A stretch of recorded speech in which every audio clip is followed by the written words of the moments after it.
It's showtime.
Hello, cadets. Welcome to episode 150. Yes, 150 of the Big Monster Briefing Room. I am General Lemuel T. Howitzer, retired. And we have an interesting show today. We're going to be doing Son of Godzilla. There are a lot of Son movies. You know, Son of Dracula, Son of Frankenstein, Son of Kong, and Son of Godzilla. Godzilla's got a son. Somehow, somewhere, some way, he did the nasty. And yeah, we got this character who's called Manira Minya, a couple of different names. And we got an expert that we call in for these Godzilla movies. His name is Unite Godzilla Fans. And he usually explains these things to us. We're going to bring him up in just a second. First off, let me bring up my able-bodied assistants, Master Sergeant Havoc and Major Hazzard. Damn your first name. It's always stumbles. I know. His first name's Major. It's very confusing, you know, but I kind of like it. It keeps me on my toes. So I want to say Major Havoc, Major Hazzard. Yes, it's all very similar because it's all in the family. We're very incestuous on this show. Yep. Well, you know, why go across town when you can go across the hall? That's what we've been saying to each other, and it's working. It's absolutely exactly. Exactly. Insert foot in mouth. Yeah, that's one of the things that we do. That's one of the things that we do. Yeah. Is insert our foot in our mouth. You know. Let's move along. There's different strokes for different folks. I think you took us right to a brick wall there. So let's go ahead and bring up our guest. Let's not keep him waiting anymore.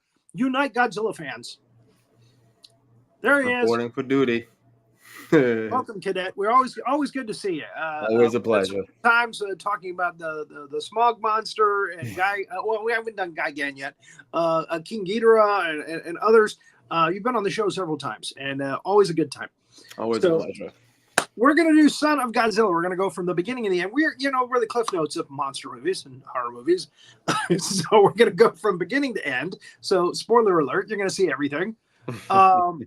This show is not for kids. Okay, sometimes I cuss like a sailor, so I guess just warning you out ahead of time. There's no gore or graphic content in this movie. It's pretty much for kids, but you know, again, you never know what's going to come out of my mouth.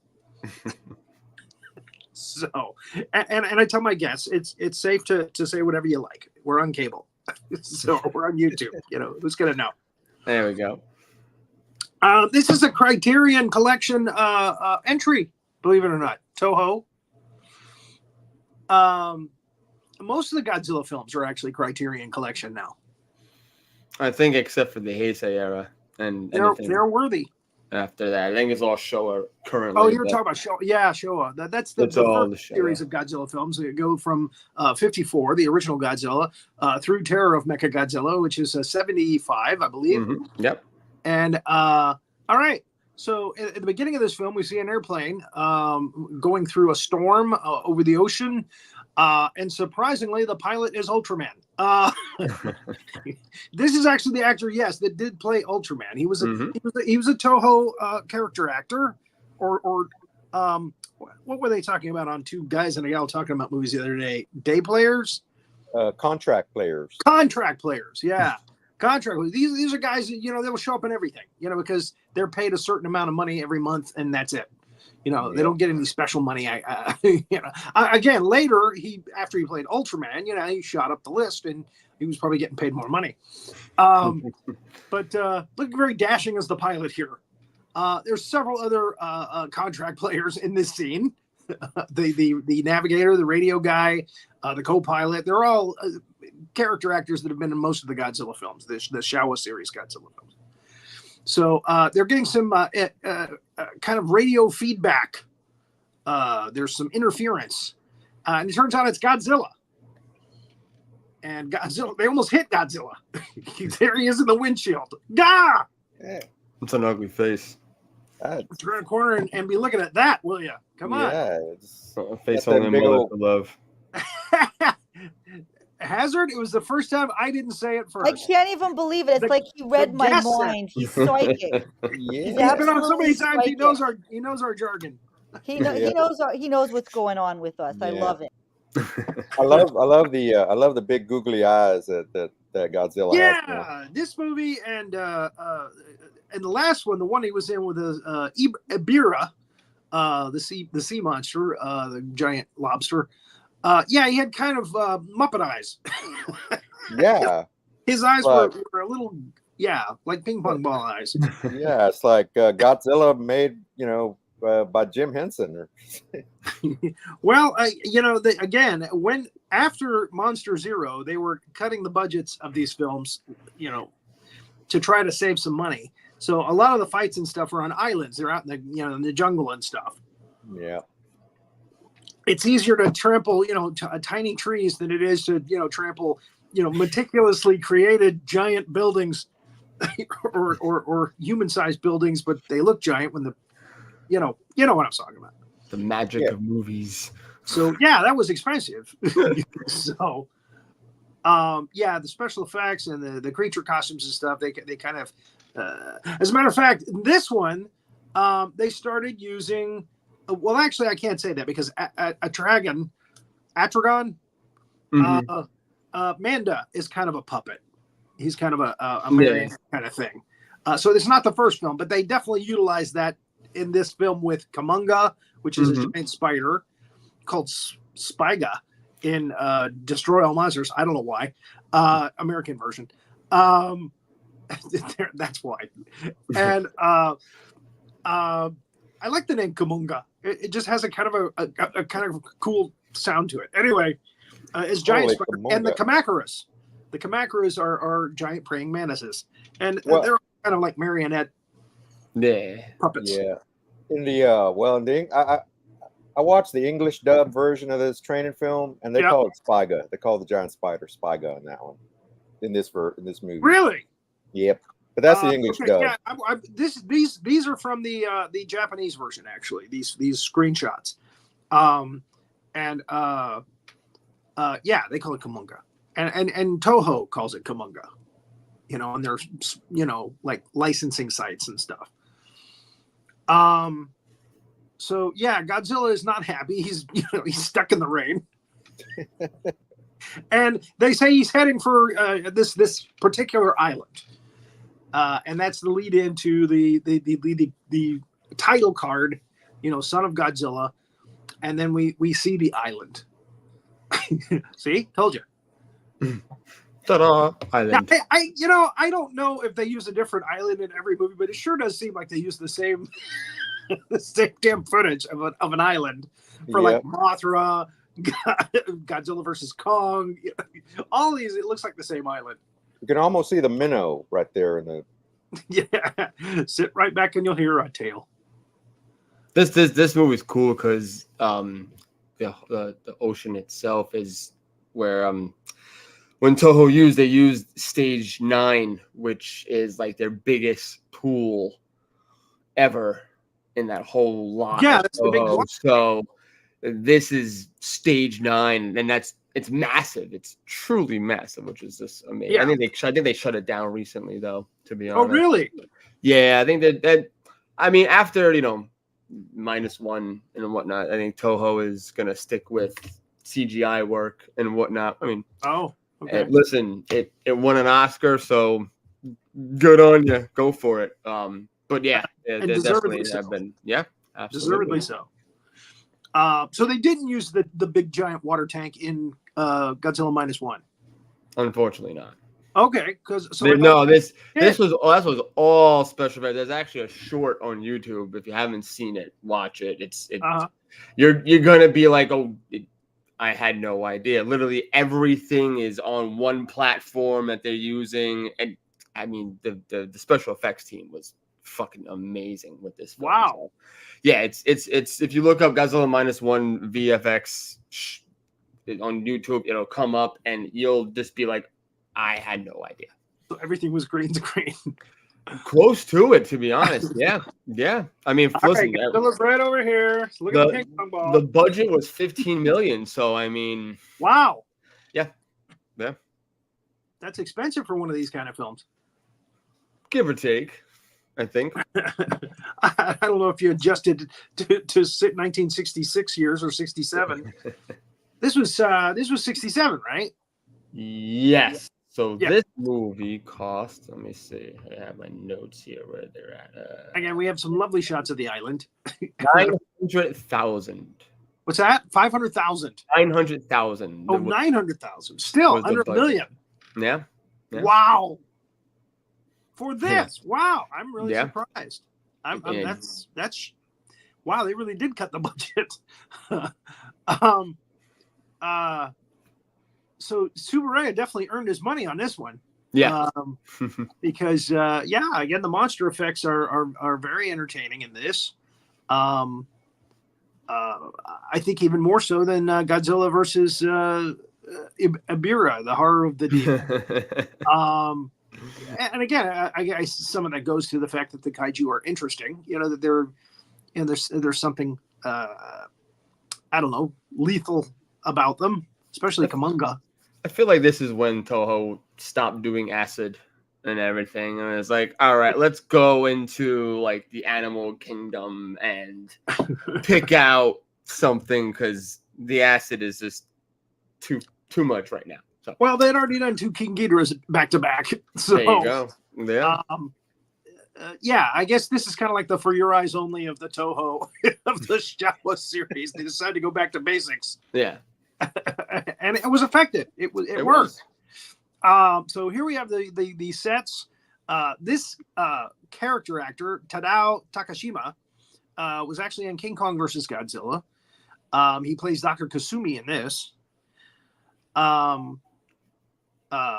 He is the head of a research team that is doing weather experiments, and they're on this abandoned or now I'm thinking Gilligan's Island. Thanks to Havoc. I want to say desert island, but it's not a desert island. It's a deserted island. There's supposedly nothing there, nobody there. That's what they think. And again, what they're trying to do is make it snow in a region where it is very hot and humid. So this is the experiment they're trying to do, and they're doing a test run, and they get some interference. And we know from the first scene, interference is probably from Godzilla or Kaiju around. But there's a plane that goes overhead, and it drops off a guy. And the guy is a photographer for news. Is Goro Maki. And he's played by Akira Kubo, who's in a lot. It was Toho's like star. and again, not just the Godzilla films, but also the Kurosawa films, the sword pictures. He's in a lot of those too. So yeah, he is a some people, there's a movie called Gorath. Mm-hmm. And some people include it in the kaiju canon because it has a giant walrus in it for no real apparent reason. Just throw a giant walrus in there. They went back on acid for that one. That was, I think, 1963. But really, it's about a meteor that's heading for Earth, and they're trying to figure out how to stop the meteor from crashing into Earth. Which was brought back again for Final Wars. Because the aliens say that the giant meteorite Gorath is coming to Earth. It was pretty funny, that little nod to that random film. So he's like the main star of that one too. So again, there are some films like the Mysterians and Gorath that it's kind of it's on the fringe of kaiju. You know, I mean, you do have Mogera, but yeah. But it's more of like a space film than it is, you know, anything else. Okay. Yeah. So, all right. So he comes and he introduces himself and he says, I want to take photographs of everything that you guys are doing here. I'm making sure what you're doing. And the professor's like, no, you know, you're getting out of here. You're leaving. We don't want you here. And he says, we're going to give you a meal. And then the minute you finish your meal, we're shipping you out. We're going to call somebody to come get you. So he sits down at the table and crosses his arms, says, no, I'm staying. And he says, I'm not going to eat your dinner that you put in front of me, so you won't be able to send me away. And I'll starve. And it'll be on you. And that's what he does. Hunger strike. He's on a hunger strike. And he's eyeing the food. You know, he's hungry. And finally, the doctor, Kasumi, just goes, all right, I'll tell you what. You can stay and you can be our cook. How about that? Because our cook sucks. I'm paraphrasing. Yeah, because that doesn't look very appetizing anyway. It's kind of like, what the hell is that? That's a meager bento box right there. That wasn't chicken. Yeah. That was something from the back alley of New York City. So he says, all right, yeah, you can stay. And you know, you can photograph, but not for news. You photograph for posterity, for who we say you photograph for. And again, you can be our cook and be useful as part of this team. So yeah, he's all about it. All right, I'm gonna eat now. So he's drinking and working it down. Horrible. He's still got his life preserver vest on. He's been out there for hours on a hot, hot, sweaty island. He's still got his life preserver on. I never realized that until just now. He's been out there for like a day. And he's a champ, man. He doesn't care. He's got one thing on his brain. That's to take photos. That's it. So, they hear some noise.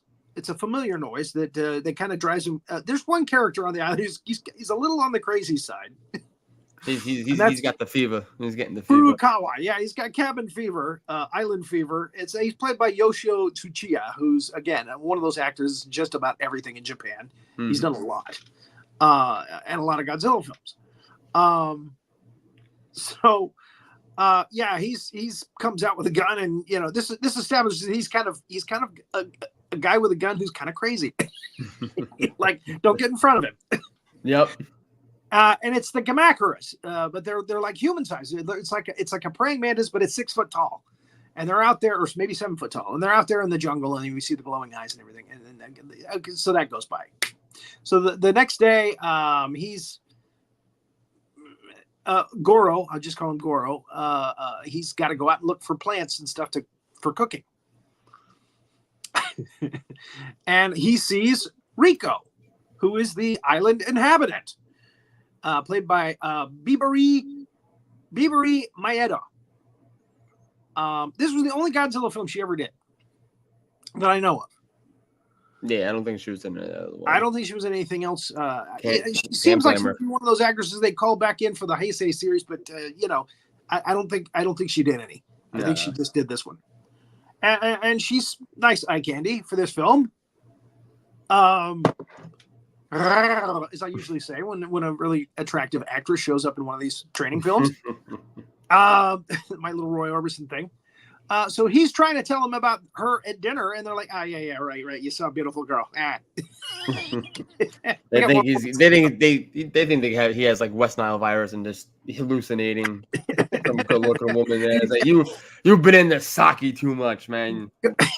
Go hang out over there on the other side of the table with Furukawa. You're not wanted.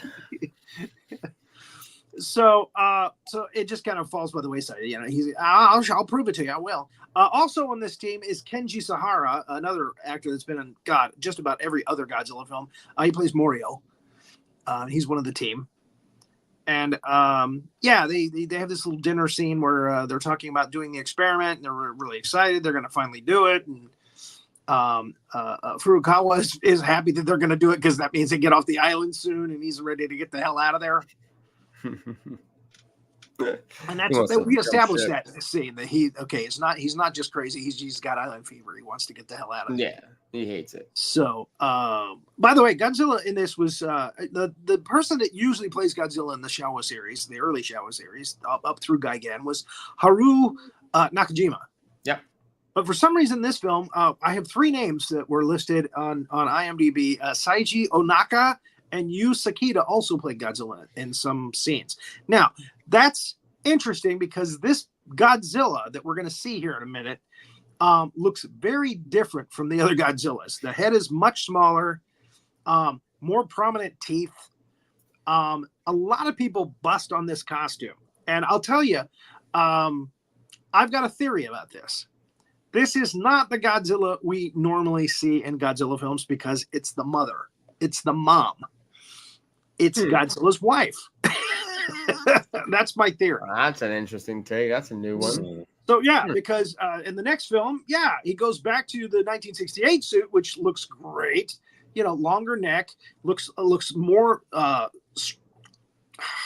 lack of a better word, he looks stronger, more alpha. And that's the suit that they use up through Gigan. I mean, for like 4 or 5 years, or actually through through Gigan, because Smog Monster with that. I got your answer of why there's 3 names. So Nakajima only played Godzilla for the water scenes. Okay. And then a taller actor was needed, so they picked up tall actor baseball player. I can't even say his name. Saiji Onaka. Yeah. He played some Godzilla scenes, but then after a little bit, he had an accident while playing baseball. He broke 2 fingers, so they had to get another person, which was Nakajima's protege, and that's whatever. Yu Sakita. Yeah, him. Yu Sakita. Yeah. So yeah, there you go. That's why there's 3 names in there. All right. And again, when you see Godzilla move in this film, he doesn't move like he normally does, or she doesn't move like she normally does, and Godzilla does in the other films. So after this film, they went back to Haru Nakajima, and he played him up through Gigan. And then new actors took over for after that. Anyway, let's go back to the timeline. We digress. They start doing the experiment. The guys go to their different weather. Stations. Now, Goro is concerned about Riko, that if this experiment doesn't go the way it should, that she could be harmed. So he goes looking for her. Mm-hmm. So he's out there during all of this. And I've got some serious questions about that after, like the nuclear heat wave hits. Yeah, right. He's still out there. What the hell? But anyway, so yeah, it's 11 o'clock. It's time to run the experiment.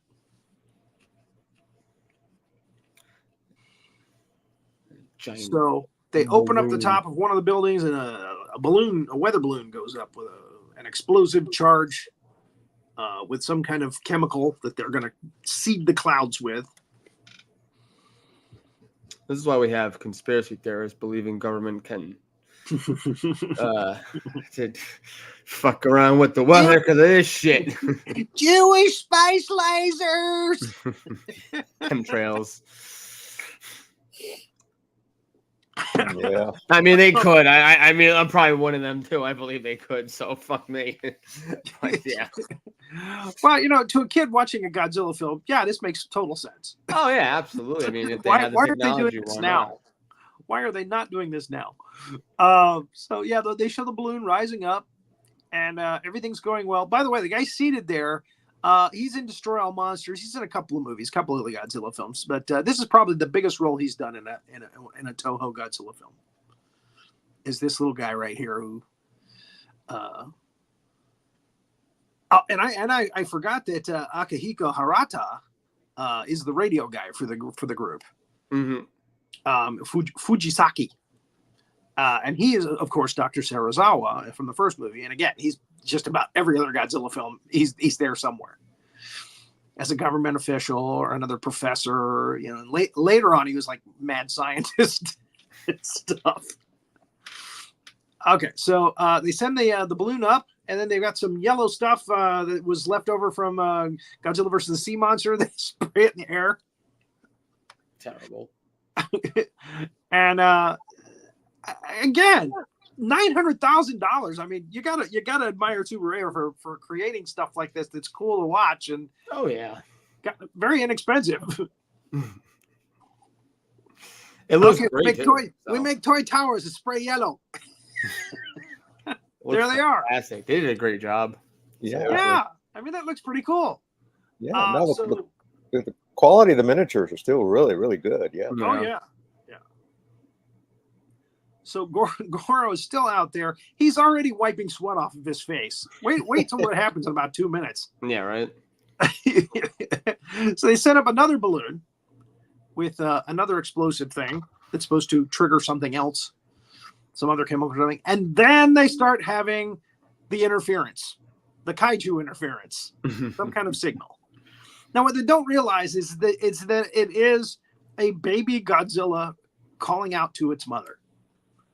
That's probably what it is. I'm pretty sure that's what it is. They might even explain that in the film. But yeah, that's the sound of the baby calling out to its mother. It wants its mother. No, wait. He's still in the egg though. Baby got. Yeah. Yeah. I know. Oh. He's got telepathic powers. Actually, I don't know this one. This one's kind of there is a later film in the Heisei series. I think it's Godzilla versus Mechagodzilla, where Rodan. There's a baby Godzilla egg that glows when he's scared. Godzilla versus Super Mechagodzilla. That was 93. Yeah, 93.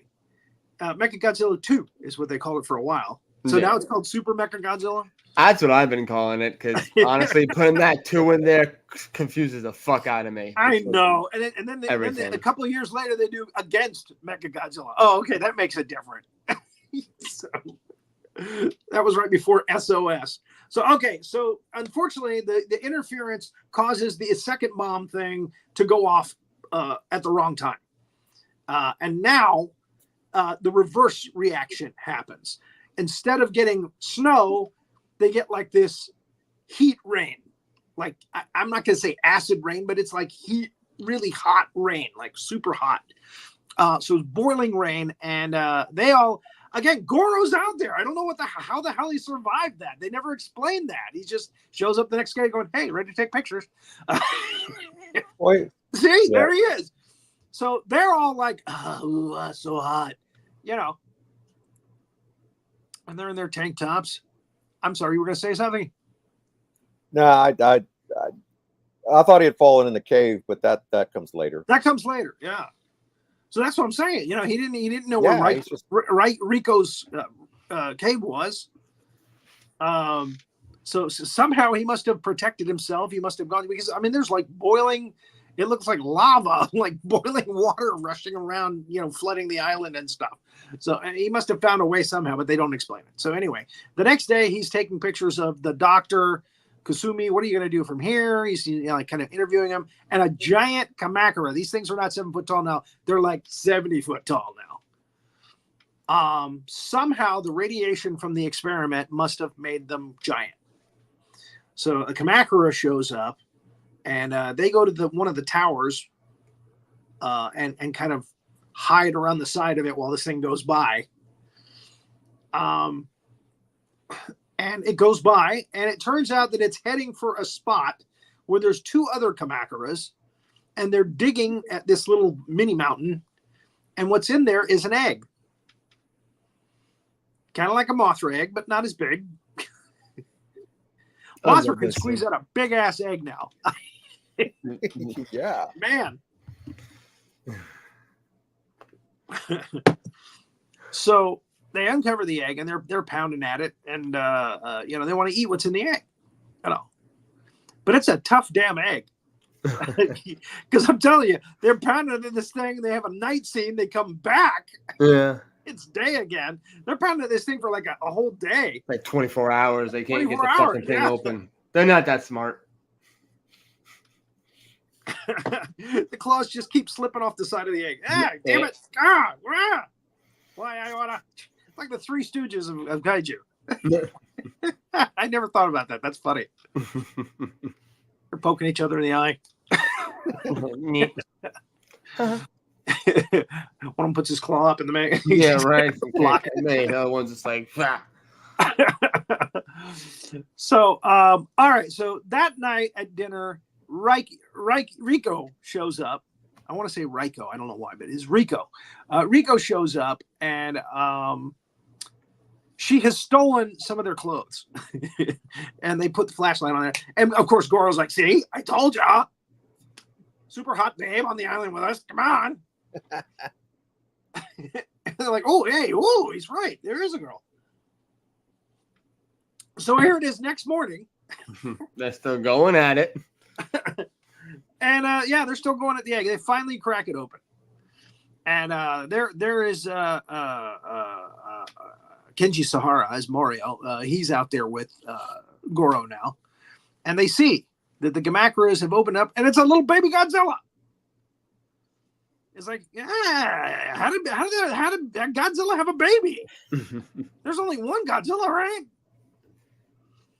So, this proves that there is a woman out there. There's a Godzilla chick out there somewhere. And I think this is her with the small head. So, crazy ass Fukuroa goes running out again, and he goes running out to the ocean, and he's followed by the radio guy, Fujisaki, and they see Godzilla come up out of the ocean. And a nice reveal.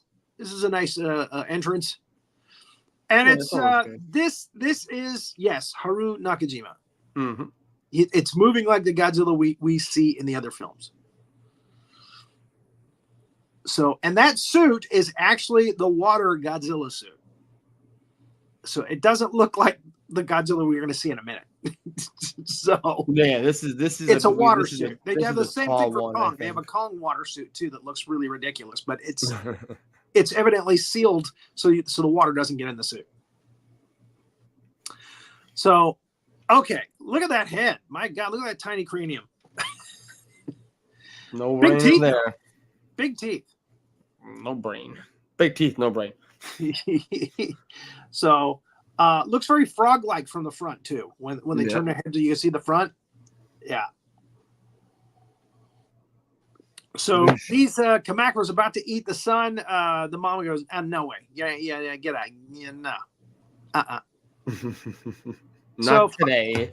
Yeah. So a nice fight with a nice kind of Muppety kind of like fight.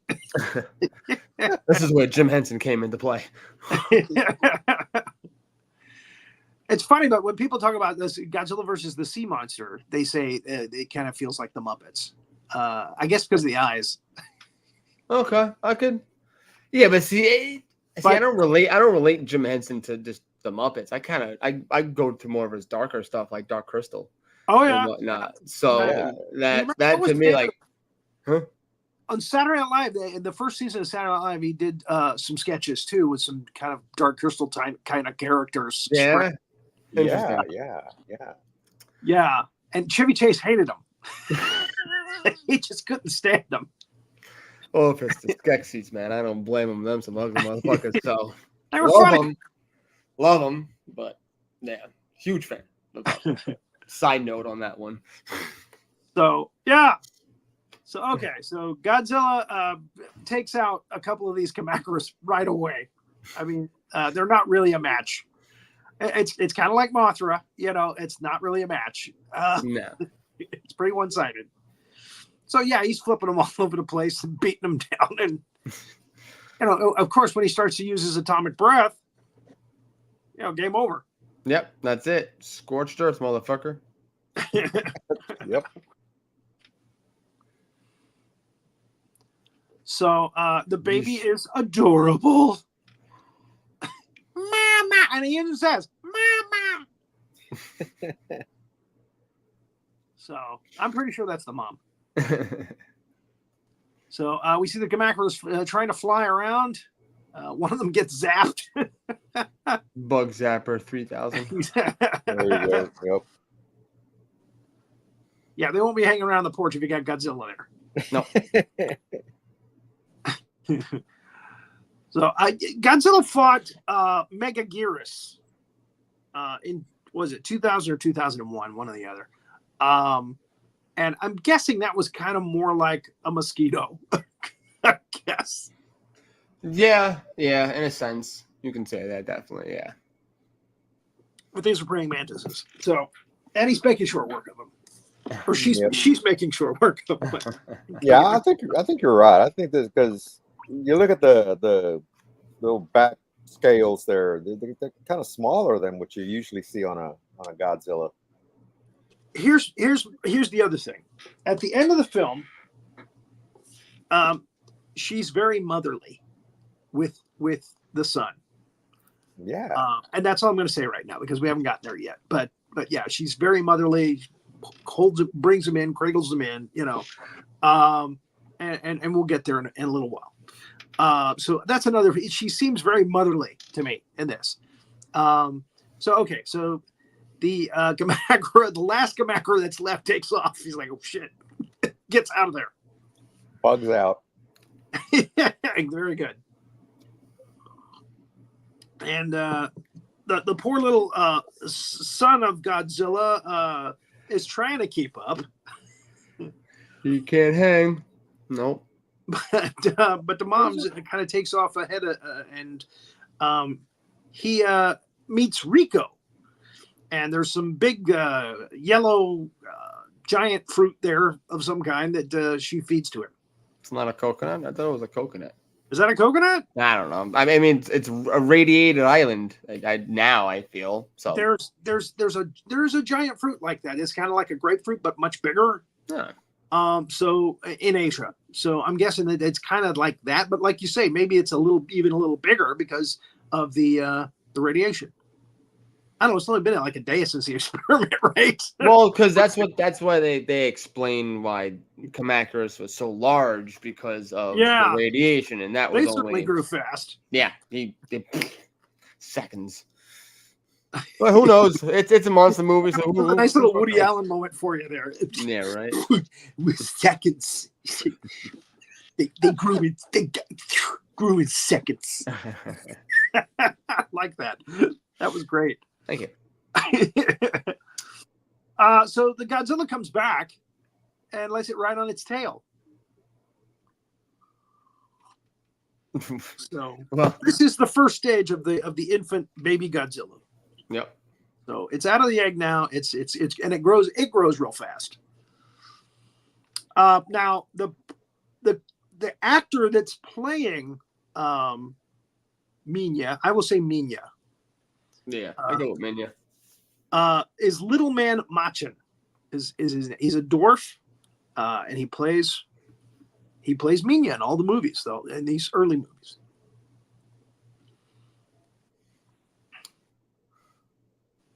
Which actually, there's only two. There's Son of Godzilla, Destroy All Monsters, and then Godzilla's Revenge, which is All Monsters Attack. Mm-hmm. So 3. So he got work. He got 3 films out of this deal. So this is where Goro falls down into Rico's underground cave. And he goes, hey, this is my shirt. You stole my shirt. You stole my shirt. And she's ready to knife him. And he goes, you can have it. Something like that. No, actually, he gives it to her as a gift. And she's very touched. And she realizes she can trust him. And he takes her back to camp. And, hey, here's the guys. See what happens when you trust the him? girl I was talking about. Of course, they haven't seen a girl in weeks, so I'm guessing months. Months. Maybe years for these guys. They're tech nerds. So. Ooh. So on. Just goes into straight animal mode. So now it's Snow White and the Seven Dwarfs. Snow White and the Seven Dorks? What? Seven Dorks. Yes, that's what I said. I downloaded the wrong Godzilla movie. Shit. So the Kamakura goes by. Kamakura. And they're shooting at it with guns. And I guess this is to show that, even though Godzilla can blaze this thing with his atomic breath, these guys have no chance. No. With their guns, it just bounces right off. Nothing. That exoskeleton. So luckily it just goes on by. It's not interested. But of all the monsters, the kaiju, this is the most marionette kind of moving. It's it's right. It's kind of like watching Stingray, This is all it does for the entire film. It's just. What was the other one with Stingray? There's another one. Oh, there's a bunch of them. Yeah. Fireball X7 and yeah, that's not the one I'm thinking of. Thunderbirds. Thunderbirds, that's the one I'm thinking of. Thunderbirds are go. So we see Minya playing, jumping the tail of the mother. And there's this hot spring of some kind, like a lava spring, I guess. Again, when you got to show a small budget, break out the red lights. Yeah. Minya. There's what it looks very froggish from the front. Yeah. See, ribbit. Well, they try to make it goofy and goofy because they wanted to, bring on the kids. This was what year again? 67. Yeah, they wanted to market to kids at that time. Well, because of Gamera. Gamera was doing the protector of the kids. So Toho was like, let's do that. Because apparently Toho just fucking bites off everybody. Apparently, yeah. If you really look at it, they really do. Yeah. And they're like, let's start aiming at kids, and it might not have been on acid, but they were on something else. Super Ray was making a killing on TV with Ultraman in 66, 67. Remember this is the time of Batman as well. So they were looking to again market to the kids. I guess they figured it was big. It was a bigger. It was the market. It was the time for it. Bigger piece of the cash. Bigger piece of the pie. So all right, so the mother's like, okay, she's having fun, okay, and Goro and Rico are running around the beach, having a good time, and during a hug, which also tells us pretty much what's going on now. Strangle.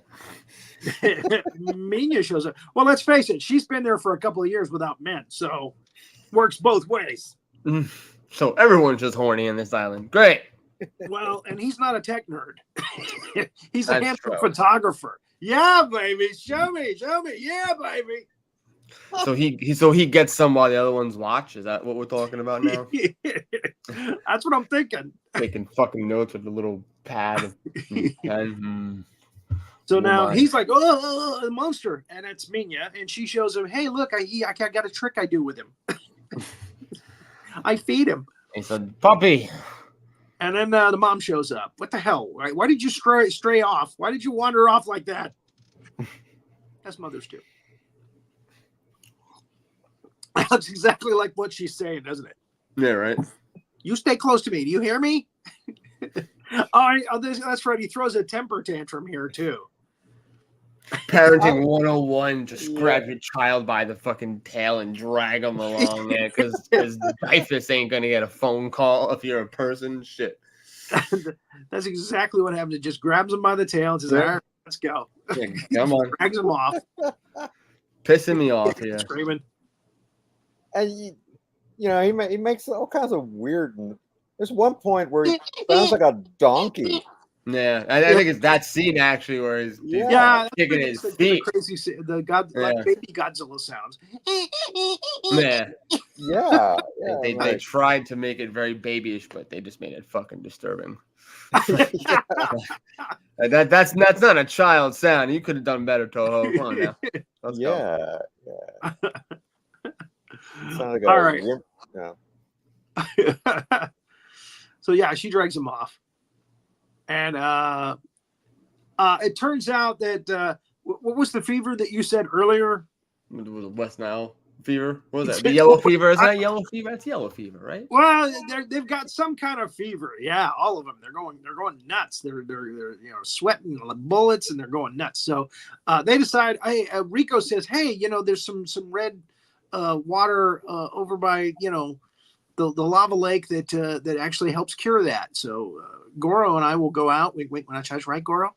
And we'll go get some of that." So meanwhile, Godzilla is giving a lesson to Junior, showing the atomic breath and how it works. And of course, when Junior does it, he's blowing smoke rings. This was actually used in the other two films as well. It was a funny bit with Minya. Oh, you only can blow smoke rings. Oh, isn't that cute? But when Godzilla steps on his tail, that's a whole other story. Yeah. Apparently. It's all in the tail. It's not in the guts. It's in the tail. Yeah. So he steps on the tail and see, you did it. See, there you go. And they're enjoying watching this. And then they figure out that the blood water can heal somehow. Yeah, well, she already knows it. So, this is like Gilligan's Island. They're drinking out of shells. Professor says, "Hipper." That would make Goro Gilligan. So they're getting better, which is good. That's a good thing. And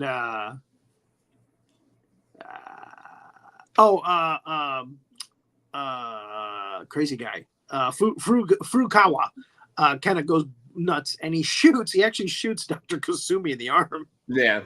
It's like, I don't want your healing potion. I'm just going to be crazy. So the next day, Rico goes out to find some more vegetation for cooking, and she runs into the Gamakura. And Gamakura knocks her down, is going to eat her, and that's when Minya shows up. And Minya thinks he's a full-grown Godzilla now. He's like, he's doing his little roar, and he thinks he's a badass. And the Kamakura basically slings him around, smacks him. Shows him what for. Like, nope, you still a bitch. Not having it. And he hits the smoke ring. He hits him with the smoke ring. Which is very annoying to the other monsters. I know it was very annoying to Gabra in Revenge of Godzilla when he shoot him in the face with a smoke ring. Yeah, he wasn't. Gabra was not happy about that. Yes, I do a Gabra impersonation. That was good. I like it. Thank you. I do kaiju impersonations for kids' parties. Gotta hear my Manda. Okay, that was good. So Goro finds Rico, and as this fight is going on, they've been trying to avoid this certain area where this giant spider Kumunga is hanging out, and unfortunately, during the fight, they kick some rocks down and wake Kumunga up. Yeah. Godzilla shows up, zaps the Kamakura, makes the Kamakura, want to not be there anymore. Okay, sorry, I didn't mean to pick on your kid. I swear, I'm sorry. I'll just fly over here, all right? I'm not bothering you at all. And there we go. So yeah, they look down as they're going past the Kumunga area, and sure enough, yeah, there's legs popping out of the sand. There's legs popping out of the ground. Such a fucking creepy fucking thing. Kumunga. Yeah. Fun fact, these are real. So someone actually, scientists or whatever the fuck, they actually named a species of spider Kumonga after the son of Godzilla, and it has the yellow and black coloring, and then it can shoot webbing from its fangs. So these fucks exist, and not as large, thankfully, but he exists. But in a couple of 100 years, with some radioactivity, he already exists too, just without the radioactivity. If you look up Godzilla, they named it after him. Now, he has two different colored eyes. His eyes are blue at certain times, like here, and his eyes turn red sometimes. And I think that's when he's shooting the web. I never actually called that. Huh. Yeah. As a matter of fact, when what's the company that makes the action figures? Bandai.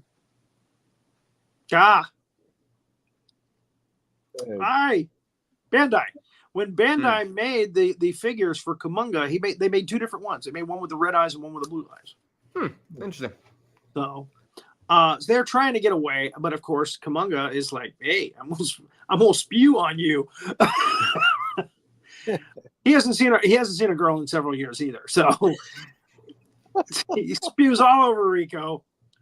And knives don't work very well on this webbing.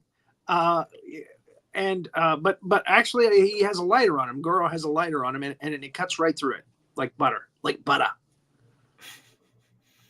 By the way, Hazzard, are you okay? She doesn't like spiders. I'm trembling a little bit. I'm having some problem, but it's all right. I'm just, biting the tip of my tongue and trying some of my modalities to focus and to get through it. So it's all right. And this is a giant spider. I understand that. Let's just move along. Thank you. She has arachnophobia. I love it. I hate spiders too. They're just an awful scourge on the planet, and the quicker we can move along without having to meditate on them, the better, right? It's just going to get worse. Wait till you see them fighting or actually taking out other kaiju. So they managed to go up and go up and over to get away from. They go into a little cave or a little crevice there, and then they climb up and they get out. They get away. They look down. And it's just busy trying to get at them, and it doesn't realize that they've gone out. Kumonga. So yeah, there they are, looking at him, going, see the red eyes? Is it red or is it like a? It's kind of a purplish red. Yeah, I don't know. Yeah. Well, I think they were also transparent, so maybe it might be the lighting. Could have been a light. I don't know. Could be. Could very well be. Fuck it. It's when he spews his web. Let's go with that. I like it better. Sounds much when he spews his web, his eyes kind of turn like a reddish purplish kind of color. He's angry. So Goro's got a gun. Goro's got a gun, but now he's also the lead actor from the movie Yog Monster from Space, which is called Space Amoeba in some markets. And they actually take out like a crab by shooting its eyes, which is a good thing to do. Yeah. And I imagine they could take Kumonga out by doing the same thing, by shooting its eyes. But they're, woulda, shoulda, coulda. Would that I was there, but I wasn't. So the radio guy's trying to get the radio working. They've moved it to Rico's cave, as well as the main apparatus for the science experiment. They were able to get all that stuff into Rico's cave. So the monsters tramping around up above the cave are causing rocks to fall and stuff. So they're like, look, we got to do this. We got to do this experiment soon, And Rico and Goro go out to set up an antenna to make the radio work better. And it works. Once they set up this antenna, they're able to get through to people and call a ride to get the hell out of there. Call it a Japanese Uber. So to get out of there. And Minya shows up because he usually does. But Minya actually bumps into Kumonga. And there's the red eyes, the purplish red eyes. Yeah, no, I think you're on point, man. Good call. So, and he's spewing all over Mina. Pervert, pedophile. Ew. And ew. And again, the cave is falling apart. So like, hey, we got to get to the experiment. We got to do this quick. And we just called a ship to come get us. Let's go. So we got some nice Sato music. Dun, dun, dun, dun, dun, dun, dun, dun, dun, dun, dun. I was watching a Kurosawa film last night. The film Yojimbo, which was what they turned into. They actually they just basically stole the plot completely. Right. And fistful of dollars.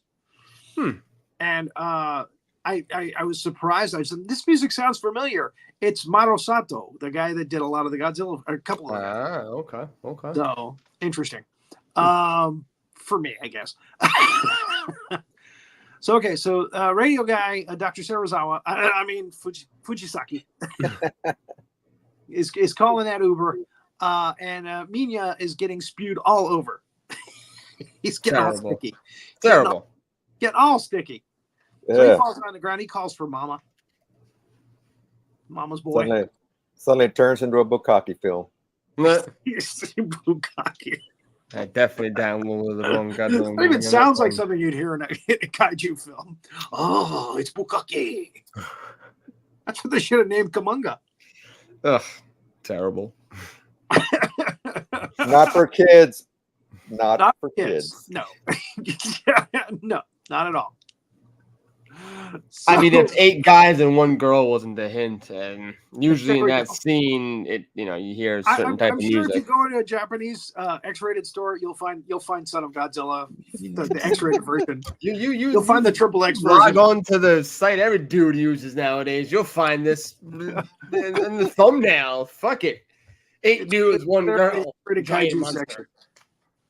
Giant monster spewing. Wrong film. So they're setting up the raft, the inflatable raft, and the doctor is getting his coordinates right in the cave. He and the radio guy are stuck back in the cave. The other guys are manning their stations. Luckily, all these kaiju did not knock over the important buildings for this experiment. They knocked over some of the places where the guys live. I think I think Godzilla crushed at least one building where they were like their quarters. Luckily he didn't do the towers or the big stuff that they use for this. And my God, look how much spew. This is the Gamakra. Gamakra shows up. And can we go back a slide or two where the Gamakra pops his head over the... Hey, what you doing? I mean, seriously, that's exactly what happens here. The Kamakura just stumbles right on. Hey, what you doing? Are you spewing on that kid? You're a playvid. Yeah, and I'll spew on you too. We were just gonna eat it, but you're spewing. So there's no goo. Everybody gets the goo in this. Even his mouth. God. I just realized how bad the mouth fucking actually looks, and it looks. Oh, the Gamakura's mouths too. No, the Kumonga in the top photo alone, it's very Yeah. That looks like a fucking vagina. Well, again, it's kind of this like really gnarly, drizzly kind of thing going on, and they've got 2 pictures on the side. So it's kind of like got a predator kind of thing going on there. Something you don't want to see in a back alley. So much spew, the Kamakura can't fly away. He just spewed him right down to the ground. Talk about a facial. And yes, thank you. And again, Mina is calling out to his mom, but his mom is sleeping. Taking a nap. Not listening. Fucking kids. And she has no idea that how what danger her son is involved in. Have we ever seen Godzilla taking a nap before? Here and there. It wasn't like like what was shown in Son of Godzilla, but Godzilla versus the sea monster, he was Godzilla versus the sea monster after he fights with the planes. Yeah, I guess it tuckers him out. Takes a little snooze. I even think in 54 in the ocean scene, because Godzilla is kind of like leaning, like he's taking a snooze up until Serizawa comes in with the oxygen destroyer, and then Godzilla wakes up and he's like, "Oh, hey." He's sleeping in the first film when they come on him with the oxygen destroyer. That's right. I forgot about that. Yeah. I thought maybe a sea monster was the first time we actually saw him. Oh, no. Well, yeah. It was the first time he was actually asleep. Because they wake him up in that film. Yeah. As well. They force him out of his nap, assholes. And he looks very Muppety when he comes out in that scene. Oh, yeah. He looks like Cookie Monster. Cookie. I digress again. What was I going to say now? Got Cookie Monster going on here. All right, so they start the experiment, and hopefully they won't have any interference with their radio waves from these kaiju fighting close by. So they send the first balloon up again to seed the clouds. And they blow it up. Everything's good. We find out here that Kumonga actually has a large spike that comes out of its mouth to inject poison into its victims. This is like real spider stuff. Yeah. They inject a paralyzing agent into their victims so they can just suck all the blood out of it. So it does it to Kamakura. So the last Kamakura of the three now is down and gone. One of the things they show in all the kaiju movies and TV shows is when a monster dies, you got to watch his eyes. His eyes, which are usually glowing, just fade out. Signifies death. That signifies kaiju death right there. If the eyes stop glowing, that's it. Game over. Yep. So here comes Tiny Head Mom. She finally woke up. And the second balloon goes up, and they get interference. Oh, geez, not again. God. But luckily, the interference is very short-lived, and they're able to blow up the second thing at the correct time. By pure luck. So we get the dark clouds. This effect is actually done by injecting paint into water. Mm-hmm. And then they photograph it. And it looks pretty cool. Yeah. They use that for the explosion at the end of Godzilla versus the sea monster for the island. When the island explodes and it's all different colors of explosions and stuff, that's actually paint and water, and they filmed it upside down and show it rising. Nice. Yeah. Nice effect. Yep. Subaru's team. So they're doing the yellow stuff. They're spewing from their phallic towers. That's what this film is all about. Phallic towers and spewing. Mm-hmm. So Godzilla gets spewed. He shoots some atomic breath. Now you're wondering, hey, why isn't Godzilla's breath strong enough to kill this spider? It works on everything else. What the hell? For some reason, it doesn't. Even though Kumonga is furry, and you would think it would go up like a trailer park.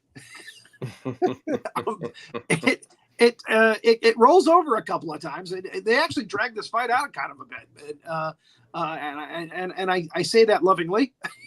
I'm glad that they we're getting to see lots of Godzilla time on screen, but yeah, they kind of do the same stuff over and over again. He rolls over a couple times, and Godzilla shoots it with his breath a couple of times, and then we realize they're going to do the coup d'état. Godzilla and his son together. Mm-hmm. The kaiju that slay together. They use a double ray, a double atomic ray on Kumonga, and that's what finally catches it on fire. That was enough to burn it up. Flips it over, and then. So, what am I seeing here? Is it? Oh, he's spewing Godzilla here. Is what it is. Oh, yeah, first it's the usual Godzilla loses, and then well, yeah, it's actually Minya that comes to his aid. Oh, yeah, I think he does the smoke rings. finally gets the atomic breath on his own without getting his tail stepped on. Yeah, and he actually fires at the webbing to destroy the webbing before it gets. Remember, fire goes right through it. So Godzilla hits it with one of his rays, causing him to back up. And then the two of them together stand side by side. They zap it. I think it's ugly. Great shot, though. I mean, it's such a cool fucking shot because they really did. They brought in like that spider way of life. So, like when the spider dies, sometimes you see them like that. They're on their back with their legs all like, yeah. I gotta admit, they brought a lot of the monsters back for Godzilla Wars, and I was very, very impressed with Kamunga in that, and how he shot out these circular web net things that fell on Godzilla, which I thought was pretty cool. I thought it was a kind of cool, interesting thing to do, to be different, you know. Yeah. Not just spewing. There's a purpose. Again, it was like a cargo net. It just came down like an umbrella, or like an umbrella, like a parachute, and landed on Godzilla, which I thought was neat. He got tied up in it. So okay. Oh yeah, there is a shot here where Godzilla gets stabbed in the eye by. Now, again, the other characters when they get hit with the poker, for lack of a better term, again they're injected with a neurotoxin that's supposed to paralyze them. I guess Godzilla's too strong for that. This might have been one of like the quick little. Yeah, maybe it was just too quick for it to happen. Yeah, I might have pulled back. Sure. I'm going with that one. That's as good an answer as any. Yeah. Pull back and grab his eye. Bastard. Poke my eye. Ow. And that's the other thing. When Godzilla returns in the next movie, which is Destroy All Monsters, after this one made so much money, they decided to go all out and do another giant Godzilla movie with all the monsters called Destroy All Monsters. Godzilla comes back and he's got both eyes again. Yeah. So I think this is the mom. I really do. Interesting. I have no say on that one because I never thought it. So I'm gonna have to go down this. Never gonna have to go that rabbit hole. Yeah, I can't. Want to go down going to go oh my god, going down that rabbit hole. I digress. I may have said this before. Did you? Were you with us when we did Megalon? Godzilla vs. Megalon? You might have missed that one. Did I? I thoroughly believe that Godzilla with the puppy dog face in that movie is Minya all grown up. Because of the face. And again, it looks a little more menacing in Terror of Mechagodzilla, in Mechagodzilla and Terror of Mechagodzilla. But there it is. That's what I think. And then we get a completely different Godzilla in '85 when he comes back. Interesting. So anyway, there's more than one. That's what I'm saying. There's more than one of them out there. Yeah. All right, so he gets popped in the eye. That's not fun. You bastard. These guys are out in their parkas now, in a raft. If that isn't a weird image for you, we're in our parkas on a raft, waiting for the submarine to show up, and it's snowing. So they were successful in their experiment. It's snowing on a tropical island. Somehow. And they make it a point to show crazy nut job Furukawa, telling the doctor, "Hey, you did it. Now we can get out of here and go home." He's happy, is what I'm saying. It's the first time in the movie he's happy. He was just miserable the whole damn film. All right, so it's snowing now on these kaiju. And again, lizards, when it snows, they hibernate. So we know there's not much time left. So Kamunga actually raises up big time and all on top of Godzilla. And Godzilla tries to get away, and he's again, Kamunga is way on top of him. He's lifted his legs up to the point where he can get on top of him. So Minya saves the day by finally getting his atomic breath to work and hitting him with a blast, causing him to back up a bit. Godzilla gets up. And again, he hits him with a blast and realizes, hey, if I hit him with a blast, it doesn't work. If you hit him with a blast, it doesn't kill him. But maybe together. Let's try together, son. And that's what they do. Which is an adorable scene. This is when Godzilla's atomic breath started to arc upward for some reason. Yeah. Because it happens again in Destroy All Monsters when he lands. Yeah. Whatever he does, it kind of curves up. Yeah, when he's doing New York, it's kind of going as arcing upward. Yeah. So they shoot it together, and boom, there it goes. It goes up. It finally burns up in flames. So comes back for the next movie, SS the Kamakura. Or no, I'm sorry. That was Godzilla's Revenge. The Kamakuras came back. But again, these things are not as indestructible as you think. So again, snowing on them now. They start trudging through. Godzilla starts trudging through the snow. The baby's trying to keep up with the mom again. The submarine shows up to pick up our team. Hey, look, submarine! Yeah. They're all excited. In their red parkas. Well, it was easy for us to see you in that yellow raft with your red parkas. The baby keeps not falling down in the snow, and the mom is like, oh, and goes back and gives a nice big hug and cradles it in. And again, very motherly. And they just hibernate. They go to sleep. That's a cute scene. And hibernate. Why not? It's probably my only scene that I like in that whole movie was that. And we have our happy little ending scene where everybody's like, oh, they'll be fine. They'll just hibernate for a while. And we have some sad music. Yeah. And we see the island with the snow all over it. And that's it. And the end. Son of Godzilla. So there it is. It took a little longer to explain than I thought it would. Again, very simple. A lot goes on in that film, man. You forget until you go through everything. You're like, wow, these movies are really packed with things. So it's thank you again for joining us. We always love having you on the show. Always happy. Next one we'll be doing later in the season will be Godzilla versus Gigan. That'll probably be in a couple of months. We'll try to see if we can get you on for that. That's a fan favorite. A lot of people like that movie. It's a great film. One of the bests. Yeah, a lot of people like that film. It's not high up on my list, but I can see why Gigan is such a cool villain. Yeah. And at that time I can understand the excitement, because it's not all King Ghidorah still. Right. You've got something. Got someone else. Yep, that's right. And the studio, the head of the studio,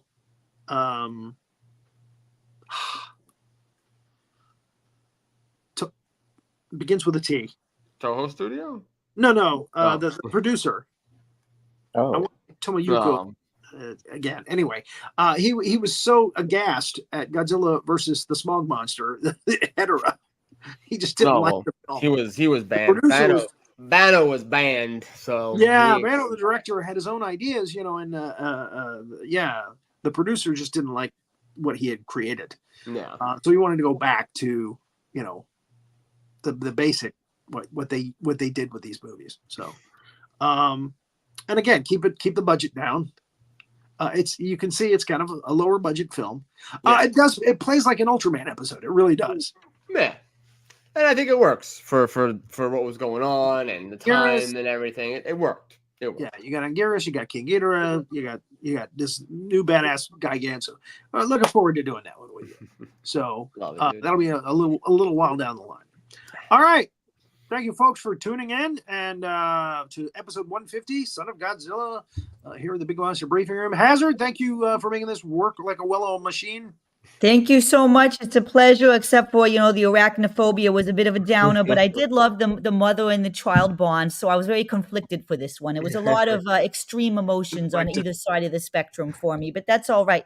And we love to have Unite Godzilla fans here. He's such a treasure trove of knowledge. He knows everything. It's amazing to be with a genius like that. It's incredible. So thank you. He is an honor. He is one of the authorities on Godzilla. We have another show coming up in September. Roland Pruitt, who is a kaiju artist and enthusiast, is going to do his own, I'm not going to say Big Monster Briefing Room. I think he calls it his kaiju review. And he's going to go from the beginning of the Showa Toho films, and he's going to use our timelines that we've created to do all of those movies, and then maybe some Gamera films and stuff after that. And he's going to do his own giant monster show, and there will be no vampires or werewolves or anything like that on his show. It's just going to be giant monsters because that's what he's into. And we got his promo here that we're going to roll his promo as we go because we want to see his promo again. Okay, so I'm just going to make sure we roll that. Giant monsters are attacking the Earth. There must be an expert on these creatures to whom we can go to. You were expecting somebody else?